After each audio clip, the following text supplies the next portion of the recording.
बातें करते हम खेतों की और उसके रखवाली की, बाग बगीचा फल फूलों और फसलों की हरियाली की। हम बीजों की बातें करते उत्तम जल संसाधन की, हम तकनीकी बातें करते फसलों के उत्पादन की।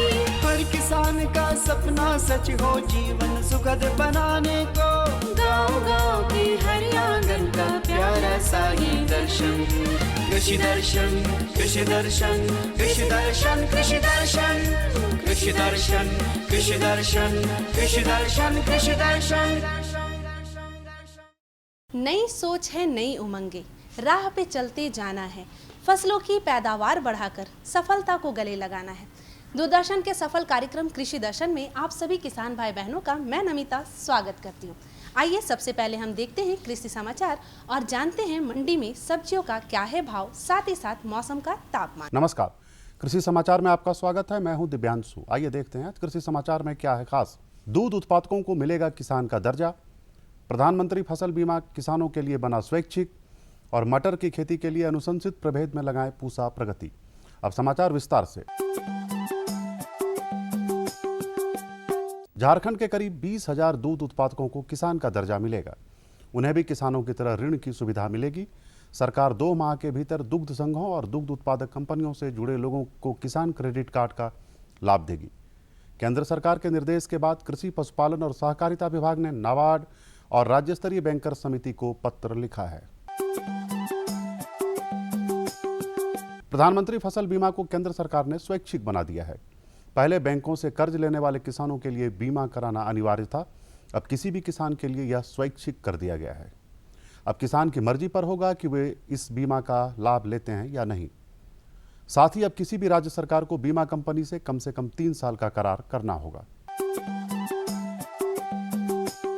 यदि आप फलदार वृक्षों का बगीचा लगाए हुए हैं तो समय समय पर खरपतवार निकालते रहें। इससे उत्पादन क्षमता में वृद्धि होती है। आप अधिक आमदनी के लिए खेती और बागवानी भी एक साथ कर सकते हैं। इसका सबसे बड़ा फायदा यह देखने को मिलता है कि जो खाद सब्जियों के लिए खेत में डालते हैं उसका फायदा वृक्षों को भी मिलता है। सबसे पहले देखिए, बागीचा में केवल पेड़ लगा के छोड़ देने से ही बागीचा नहीं बनता है। आप उसका खरपतवार निकालें, जुताई करें, और शुरू के वर्षों में तो कम से कम आप उसको, एक वर्ड है एग्रो फॉरेस्ट्री, जहाँ जंगल भी है और खेती भी है, तो यहाँ खेती और बागवानी दोनों एक साथ आप करिए। अगर छोटा आपका पौधा है 2 साल 3 साल पुराना, अभी तो 2 साल के बाद सारे फल जो वृक्ष जो है फल देना शुरू कर देते हैं, तो जो छायादार सब्जियां हैं, हल्दी है, अदरक है, आप उसकी खेती कर लें। उससे क्या फ़ायदा होगा कि दूसरा आपको उपज मिल जाएगा मसालों का या कुछ सब्जी की, और जो भी उसके लिए आप खाद डालेंगे उसका फ़ायदा हमारे वृक्ष भी उठा लेते हैं। मटर की खेती से अधिकाधिक उत्पादन लेने के लिए 100 किलोग्राम बीज प्रति हेक्टेयर लगाएं। कतार से कतार की दूरी 30 से 45 सेंटीमीटर और पौध से पौध की दूरी 6 से 10 सेंटीमीटर रखें। बेहतर उत्पादन के लिए अनुशंसित प्रभेद में पूसा प्रगति, PM 113, काशी नंदिनी, आजाद P1 लगाएं। मटर की खेती के लिए अच्छी जल निकास वाली हल्की उपजाऊ मिट्टी उपयुक्त है। अम्लीय मिट्टी में 1 महीने पहले चूने का भुरकाव करें। साथ ही हल्की दोमट मिट्टी में 8 से 10 दिनों पर और भारी दोमट मिट्टी में 12 दिनों पर सिंचाई करते रहें। किसान भाई आलू के कंद कोड़ने के लिए बिरसा पोटैटो डिगर नामक कृषि यंत्र का प्रयोग कर सकते हैं। इसकी कार्यक्षमता 60 से 70 डिसमिल प्रतिदिन है। आज की विशेष जानकारी है फूलगोभी या पत्ता गोभी फसल में हीरा पृष्ठक कीट के नियंत्रण के बारे में। फूलगोभी या पत्ता गोभी की खेती कर रहे किसान अपनी फसल में हीरा पृष्ठक कीट के नियंत्रण के लिए 3 प्रकाश ट्रैप प्रति एकड़ की दर से लगाएं। इसके लिए 1 एकड़ खेत में 3 अलग अलग स्थानों पर बाल्टी में पानी भरकर रखें और उसके ऊपर बल्ब जला दें। इससे 3 से 4 दिनों में अधिकांश वयस्क कीट मर जाएंगे। अब मिलते हैं एक सफल किसान से। आज जो किसान है उनका मानना है कि किसान खेती से ही आत्मनिर्भर बन सकता है और जैविक खेती अपनाया जाए तो बेहतर उत्पादन के साथ ही खेत को भी उपजाऊ बनाया जा सकता है। जितना भी हम लोग का आसपास का जितना संसाधन है उसी से हम लोग खाद बनाते हैं, तो उसी से हम लोग खेती कर रहे हैं। जैसे अभी हम लोग खेती में बदलाव इसलिए किए हैं कि जैसे पहले हम लोग ऐसे ही अंधाधुन लगा रहे थे खेती, आज हम लोग सिस्टम से लगाते हैं, उसमें आमदनी हम लोग का ज़्यादा होता है। और अब एक नजर राज्य के 5 प्रमुख शहरों के मौसम के मिजाज पर। आज राज्य के 5 प्रमुख नगरों के अधिकतम और न्यूनतम तापमान कुछ इस प्रकार दर्ज किए गए। रांची का अधिकतम तापमान 29 डिग्री सेल्सियस और न्यूनतम 11 डिग्री सेल्सियस। जमशेदपुर का अधिकतम तापमान 31 डिग्री सेल्सियस और न्यूनतम 16 डिग्री सेल्सियस। मेदिनीनगर का अधिकतम तापमान 31 डिग्री सेल्सियस और न्यूनतम 14 डिग्री सेल्सियस। देवघर का अधिकतम तापमान 31 डिग्री सेल्सियस और न्यूनतम 15 डिग्री सेल्सियस। धनबाद का अधिकतम तापमान 32 डिग्री सेल्सियस और न्यूनतम 16 डिग्री सेल्सियस रहा।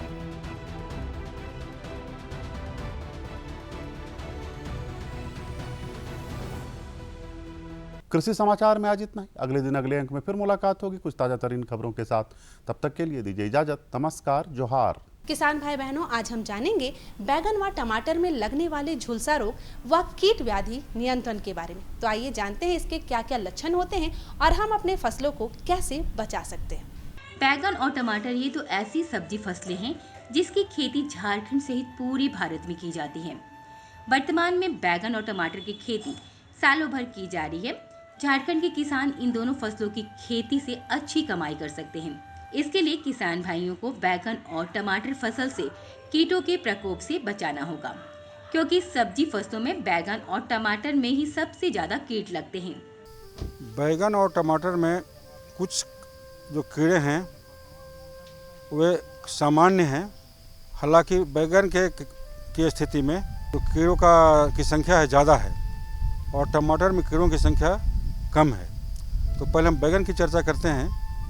बैगन में सबसे प्रमुख कीड़ा जो होता है, क्योंकि बैगन तो सालों भर खेती इसकी होती है, टमाटर के भी अब होने लगी है, तो बैगन में फल छेदक और शीष छेदक ये बहुत ही प्रमुख कीड़ा है। और जिसके चलते पहले बैगन का जो पेड़ है उसका जो अग्र सिरा है वो सूखकर मुरझाने लगता है और उसको बारीकी से देखने पर हम पाते हैं कि अग्र सिरा के ठीक नीचे कहीं छेद पाया जाता है। और यही लक्षण ये दर्शाता है कि इसमें शीर्ष एवं फल छेदक का आक्रमण हुआ है। इसके अलावे बैगन में मधुआ कीड़ा लगता है। जाड़े का समय आ रहा है, उसमें लाही का प्रकोप होगा। फिर जब ही फरवरी मार्च के बाद आगे जाएंगे तो उसमें बहुत ही भारी मात्रा में मकड़ी या माइट का प्रकोप होगा। और माइट से जो प्रकोप होगा, चूँकि माइट या मकड़ी या उसी का दूसरा नाम है बरूथी, जो कि बहुत सूक्ष्म आकृति का जीव है, कीड़ा से अलग है। वो पत्तियों के निचले सतह पर बारीक जाले बनाते हैं और उन जालों और पत्ती के निचली सतह के बीच में सैकड़ों हजारों की संख्या में भूरे भूरे लाल लाल प्राणी जो विचरण करते रहते हैं, जो फसल के पत्तियों से, कोमल डंठलों से, पुष्पकलियों से उनके रस को भारी मात्रा में चूसते हैं। और चूँकि तापमान बढ़ने पर यानी फरवरी के बाद वाली स्थिति में इनका प्रजनन क्षमता बढ़ जाता है, जिसके चलते इसकी आबादी बढ़ती है और इनका ज़्यादा संख्या होने के चलते पौधे, यहाँ तक कि जब आपके खेत में पानी का भरपूर मात्रा है, नमी है, फिर भी लगता है कि पौधा का जो पत्ती है सूख रहा है। ये दर्शाता है कि उसमें माइट, मकड़ी या बरूथी का आक्रमण हुआ है। अब इन कीटों के नियंत्रण के बारे में जानते हैं। किसान भाइयों, कीट नियंत्रण में सबसे सुरक्षित और लाभकारी विधि है जैविक विधि। यदि जैविक खेती करते हैं तो अनिवार्य रूप से जैविक कीट नियंत्रण ही करें। जैविक कीटनाशी से नीम से बनी दवाइयों को प्राथमिकता दें। आप अपने घर में ही नीम के बीज का चूर्ण बनाकर इसके घोल का छिड़काव कर सकते हैं। इसके अलावा बैगन की खड़ी फसल में फल छेदक और शीर्ष छेदक के नियंत्रण के लिए अनुशंसित मात्रा में डेल्फिन दवा से घोल बनाकर फसल पर छिड़काव करें। किसान भाई दो तरह की खेती करते हैं, दोनों तरह की खेती, जैविक खेती और जो पारंपरिक खेती, दोनों की खेती जारी रखना आवश्यक है। तो अगर जैविक खेती का प्रयोग करते हैं, जैविक खेती के उत्पादन के लिए आप इच्छुक हैं, तो उस परिस्थिति में जैविक खेती के लिए चाहे खाद पानी हो या उसका पौधा संरक्षण का जो भी उपादान हो, सभी जैविक सोर्स से होना चाहिए। कोई भी रासायनिक स्रोत से नहीं होना चाहिए। तो इसमें जब हम पौधा संरक्षण की बात करते हैं तो उसमें नीम से निर्मित कीटनाशी बाज़ार में बहुत उपलब्ध है, या घर में भी हम बना सकते हैं। नीम के सूखे बीजे को बारीक चूर्ण बनाकर उसको पानी में फुला करके रात भर छोड़ दीजिए, फिर छान लीजिए, और इस तरह से जो घोल बनेगा इसका भी छिड़काव करके आप अपने फसल को रोगों से और कीड़ों से, मकोड़ों से, मकड़ियों से होने वाले नुकसान को रोक सकते हैं। इसके अलावा कुछ बैक्टीरिया से बनी हुई कीटनाशी बाज़ार में उपलब्ध है, जिसका नाम है डेल्फिन। इसका 2 ग्राम प्रति लीटर पानी में घोल बनाइए और उस घोल का छिड़काव आप खड़ी फसल पर करिए। तो ऐसा करके भैया जो फली छेदक और शीर्ष छेदक है उसको आप रोक सकते हैं। वैसे तो बैगन और टमाटर में कमो बेश समान कीट ही लगते हैं, लेकिन टमाटर फसल में लगने वाला फल छेदक कीट बैगन फसल में लगने वाले फल छेदक कीट से भिन्न होता है।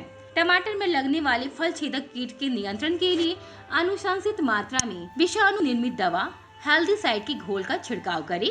इसमें एक सावधानी रखें कि इस दवा का छिड़काव फरवरी या उसके बाद के मौसम में करते हैं तो शाम का वक्त चुनें। टमाटर में खास करके टमाटर का फली छेदक और बैगन के फली छेदक में थोड़ा सा अंतर है। टमाटर का फली छेदक जो होता है वो अलग कीट है और बैगन का फली छेदक अलग कीट है। तो टमाटर के बैगन के फली छेदक के प्रसार को रोकने के लिए आप एक हेलीकिल या हेलीसाइड नाम का वायरस से बना हुआ कीटनाशी बाजार में उपलब्ध है। उसका 1 से 1.5 ml कीटनाशी प्रति लीटर पानी में घोल बना करके उसको आप छिड़काव करेंगे। और जाड़े में तो किसी समय कर सकते हैं छिड़काव, लेकिन फरवरी के बाद के महीनों में आप शाम की बेला में छिड़काव करें तो बेहतर होगा। किसान भाइयों, बैगन, टमाटर और मिर्च एक ही कुल की फसल है। यदि इन फसलों की खेती बार बार एक ही खेत में हो तो उखठा रोग लगने की संभावना बढ़ जाती है। बैगन, टमाटर में उखठा रोग से बचाव के लिए फसल चक्र अपनाएं। इसके अलावा स्ट्रेप्टोसाइक्लिन या बेविस्टिन दवा के घोल से बिछड़ा उपचार करें। साथ ही पौधा रोपण के बाद जड़ के पास ब्लीचिंग का घोल डालें। बैगन, टमाटर, मिर्चा तीनों एक ही वंश के, एक ही फैमिली के, एक ही परिवार के फसल हैं, इसलिए तीनों में कमोवेशी उखठा रोग, जिसे अंग्रेजी में विल्ट कहते हैं, का प्रकोप होता है। हालांकि इस बीमारी का प्रकोप ज़्यादातर बरसात के मौसम में ज़्यादा होता है और इधर गर्मी फसल में या फिर आपका जाड़े में कम होता है, बरसात में बहुत होता है। तो उसके लिए बिचड़ा का उपचार स्ट्रेप्टोसाइक्लिन नामक एक एंटीबायोटिक आता है पौधों के लिए अलग से, उसका 1 लीटर पानी में या 10 लीटर पानी में करीब 2 ग्राम स्ट्रेप्टोसाइक्लिन और उसी में 4-5 ग्राम 6 ग्राम बेविस्टिन मिला करके घोल बनाइए और उसमें बिचड़ा का उपचार करने के बाद उसको लगाइएगा।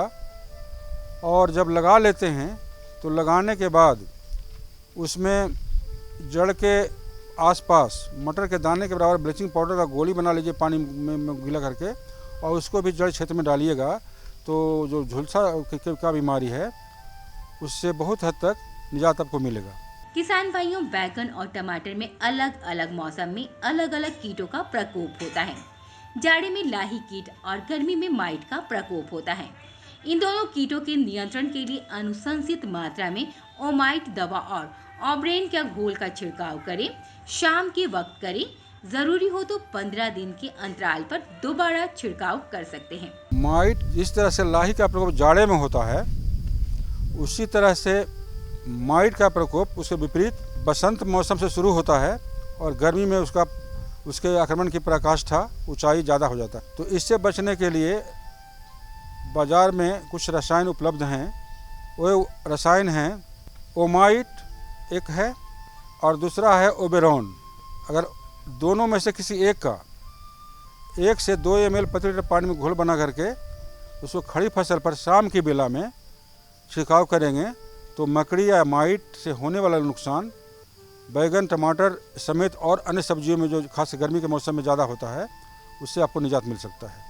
और इसकी जो दोहराव पुनरावृत्ति 15 दिन के अंतराल पर आप आवश्यकता के हिसाब से कर सकते हैं। किसान भाइयों, बैगन और टमाटर फसल के लिए कीट एक समस्या है तो इसका समाधान भी है।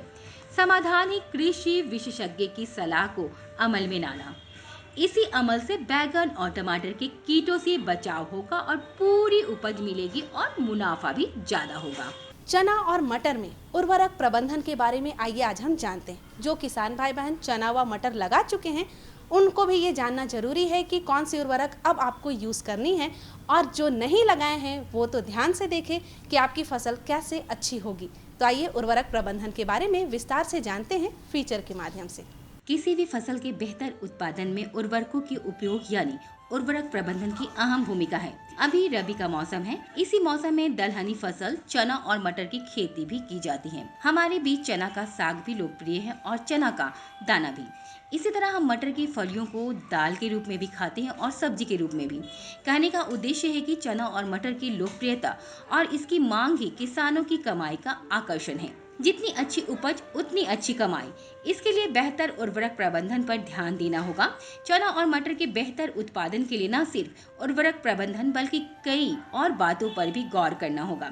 चना और मटर एक ऐसी फसल है जिसको हम रबी में लगाते हैं, और किसान भाई क्या करते हैं कि एक गलती बार बार हमारे किसान भाई करते हैं कि खरीफ के फसल को काटने के बाद वो करीब करीब 1 महीना के आसपास अन्य कार्यों में वो लग जाते हैं, और जब 1 महीने के बाद जब खेत पे आते हैं चना या मटर या और भी कोई फसल लगाने के लिए, तो उस समय काफ़ी देर हो चुकी होती है। उससे उसका सबसे बड़ा घाटा ये होता है कि जो खरीफ फसल के कटाई के बाद जो भी खेत में नमी रहता है वो बिल्कुल गायब हो जाता है। तो ऐसे में अगर आप कोई भी फसल रबी का लगाएंगे तो आपको फिर वहाँ पे बहुत सारी दिक्कतें होंगी, क्योंकि नमी है नहीं खेत में, जर्मिनेशन नहीं हो पाएगा, अंकुरन नहीं हो पाएगा। तो थोड़ा सा सावधान हमारे किसान भाई को होना चाहिए। ये करना चाहिए कि जैसे ही खरीफ फसल आप काटें और उसको खेतों से अपने खलिहान तक पहुँचाने के बाद 2 से 3 दिन के अंदर जो भी रबी में आपको फसल लेना है, जैसे चना लेना है, मटर लेना है, इसको आप तुरंत खेत में लगाएं। इससे क्या होगा कि जो खेत में जो नमी है उसका लाभ उठा करके यहाँ पे अंकुरन आसानी से हो जाएगा, और समय से लगाएंगे तो जो भी आप फसल लगा रहे हैं उसका जो मैक्सिमम पोटेंशियल है यील्ड का, मतलब उसकी उत्पादन क्षमता के अनुसार फसल जो है उत्पादन देगा और किसान भाई हमारे लाभान्वित होंगे। अब जानते हैं कि चना और मटर की खेती में उर्वरकों के उपयोग के बारे में। दलहनी और फसलों की खासियत होती है कि इन जड़ों में मौजूद जीवाणु हवा से नाइट्रोजन ग्रहण करके पौधों तक पहुंचाते हैं, इसलिए दलहनी फसलों में नाइट्रोजन यानी यूरिया की आवश्यकता बहुत कम होती है। चना और मटर की भी यही विशेषता है। झारखंड की मिट्टी की मौजूदा उर्वरा शक्ति को देखते हुए नाइट्रोजन, फास्फेट और म्यूरेट ऑफ पोटास का उपयोग अनुशंसित मात्रा में जरूर करें। ये तीनों खाद बुआई के समय ही खेत में डालें। चना और मटर दोनों फसलों के लिए उर्वरक की मात्रा और उर्वरक डालने का समय समान है। देखिए, ऐसा है कि चना और मटर ये दोनों जो ऐसे फसल हैं जो दलहनी फसल हैं, और इनके जो पौधे होते हैं और जो इसके जो खास करके जड़ होते हैं, इसमें नोड्यूल जैसी संरचना, छोटे छोटे गांठ वो आपको मिलेंगे जड़ में। इनका काम होता है कि ये वायुमंडल से नाइट्रोजन को पकड़ करके और उसको अपने लिए खाद बनाते हैं। तो इन फसलों में क्या होता है कि नाइट्रोजन की मात्रा बहुत कम लगती है। जहाँ जहाँ ज़मीन बहुत उपजाऊ है, जहाँ पर ऑर्गेनिक कार्बन जैसे मिट्टी काली दिख रही है आपको, या वहाँ पर जैविक खाद ज़्यादा है, तो वहाँ पे हम बोलते हैं कि आपको शुरू में नाइट्रोजन खाद देने की भी आवश्यकता नहीं है, क्योंकि जो भी नाइट्रोजन का आवश्यकता है ये पौधे जो हैं वो अपने से अपने लिए बना लेते हैं। लेकिन झारखंड में जो हमारी भौगोलिक संरचना है, जो मिट्टी की जो स्वास्थ्य है, उसके हिसाब से हम ये कहते हैं कि एक शुरुआत करने के लिए यानी एक स्टार्टर डोज 25 किलो नाइट्रोजन ये हमको बुआई के समय खेतों में देना चाहिए, और यही डोज आपको मटर में भी देना चाहिए। यानी जब बुआई कर रहे हैं तो 25 किलो नाइट्रोजन आप ज़रूर डालें खेतों में, और 50 किलो फॉस्फेट और 25 किलो म्यूरेट ऑफ पोटास, जो लाल वाली खाद आती है, उसको आप 25 किलो, पोटास जो है 50 किलो, और नेत्रजन जो है वो 25 किलो के दर से आपको बुआई के समय ही देना चाहिए। किसान भाइयों, चना और मटर के पौधे उर्वरकों का अवशोषण करके निश्चित रूप से अपना विकास करेंगे, लेकिन बेहतर पुष्पण, फलन और बेहतर उपज के लिए निश्चित समय पर सिंचाई अनिवार्य है। खासकर फूल लगने से ठीक पहले और फली लगने के बाद 2 सिंचाई जरूर करें। सिंचाई व्यवस्था का अभाव हो तो फूल लगने के समय 1 सिंचाई जरूर करें। चना और मटर के बेहतर उत्पादन में खाद, पानी दोनों का महत्वपूर्ण योगदान है। देखिए, ऐसा है कि चना और मटर में सिंचाई बहुत महत्वपूर्ण पार्ट होता है और मैं संक्षेप में यही कहना चाहूँगा कि जब सिंचाई पौधों में जब फूल आने का समय हो जाए, है ना, फूल लगने की समय आप देखेंगे कि उस समय सिंचाई बहुत महत्वपूर्ण हो जाता है। यानी अगर आप अच्छा फसल लेना चाहते हैं तो जब फूल आने का समय हो उस समय 1 सिंचाई कम से कम खेत में अवश्य दें, जिससे किसान भाई को घाटा ना हो। किसान भाइयों, हम खाद का इस्तेमाल करते हैं मिट्टी को उपजाऊ बनाने के लिए। इसी के लिए उर्वरक प्रबंधन किया जाता है, जबकि चना, मटर सहित तमाम दलहनी फसलों की खेती से प्राकृतिक रूप से मिट्टी की उर्वरा शक्ति बढ़ जाती है। इस दृष्टिकोण से दलहनी फसल चना और मटर की खेती करना ही समेकित उर्वरक प्रबंधन की समग्रता को पूर्ण करना है। उर्वरक प्रबंधन का ही एक अंग है जमीन को परती नहीं छोड़ना। भूमि परती रहने से बंजर होने लगती है, इसलिए खेत परती ना रहने दे। चना मटर में उर्वरक प्रबंधन सहित किसी भी फसल की खेती से संबंधित समस्या के समाधान के लिए कृषि वैज्ञानिक से परामर्श जरूर ले। किसान भाई थोड़ा सा खेती तो करते हैं, लेकिन वैज्ञानिक विधि से ना करने के कारण उनको जितना उत्पादन मिलना चाहिए, जितना लाभ मिलना चाहिए, वो नहीं मिल पाता है। तो हम आपसे ये कहेंगे कि आप दूरदर्शन के माध्यम से आप हमेशा हमसे जुड़े रहें और जो भी आपको जहाँ भी आपको कोई समस्या नज़र आती है तो आप हमसे डायरेक्ट संवाद कर सकते हैं। आपके जो खेतों में जो समय समय पर जो भी प्रॉब्लम आएंगी, जो भी समस्या आएंगी, उसको हम लोग यहाँ निदान अवश्य करेंगे और हम उम्मीद करते हैं कि हमारे किसान भाई इस खरीफ में भी अच्छी फसल लेंगे। और हाँ, एक बात मैं इनके माध्यम से ज़रूर ये कहना चाहूँगा कि अपने खेत को कभी खाली मत छोड़िए, है ना, उसमें कुछ न कुछ लगाइए। आपके पसंद के अनुसार या तो आप चना लगाइए या मटर लगाइए, क्योंकि ये बहुत हाई प्रॉफिटेबल क्रॉप है, इनसे बहुत पैसा आता है। आप तीसी लगा सकते हैं, आप गेहूँ लगा सकते हैं, आप कोई भी जैसे रेपसीड एंड मस्टर्ड लगा सकते हैं। मतलब कहने का मतलब यह है कि आपके पास ढेरों सारे विकल्प हैं। उस विकल्प में जो भी आपको अच्छा लगता है अपने खेत के सिचुएशन के हिसाब से उसको जरूर वहाँ पर लगाएं। देखा ना किसान भाई बहनों, मैं तो बस इतना ही कहूँगी, जिंदगी हर कदम एक नई जंग है। जीत जाएंगे आप, क्योंकि कृषि दर्शन कार्यक्रम आपके संग है। जी हाँ, खेती बाड़ी से जुड़ी हर तरह की समस्याओं का समाधान आपको कृषि दर्शन कार्यक्रम में मिलेगा। जाने से पहले आपको हर बार की तरफ इस बार भी याद दिला दूं कि आप हमारे साथ जुड़ सकते हैं फेसबुक और ट्विटर पर। साथ ही साथ कृषि दर्शन के हर अंक को देख सकते हैं यूट्यूब पे। अब आप फटाफट निकालिए कॉपी कलम, क्योंकि आपको हमारा पता भी तो लिखना है। हमारा पता है कार्यक्रम कृषि दर्शन, कृषि प्रकोष्ठ द्वारा केंद्र निदेशक, दूरदर्शन केंद्र, रातों रोड, रांची, पिन संख्या 834001। अब आप मुझे और हमारी कृषि दर्शन टीम को विदा दीजिए। नमस्कार, जोहार।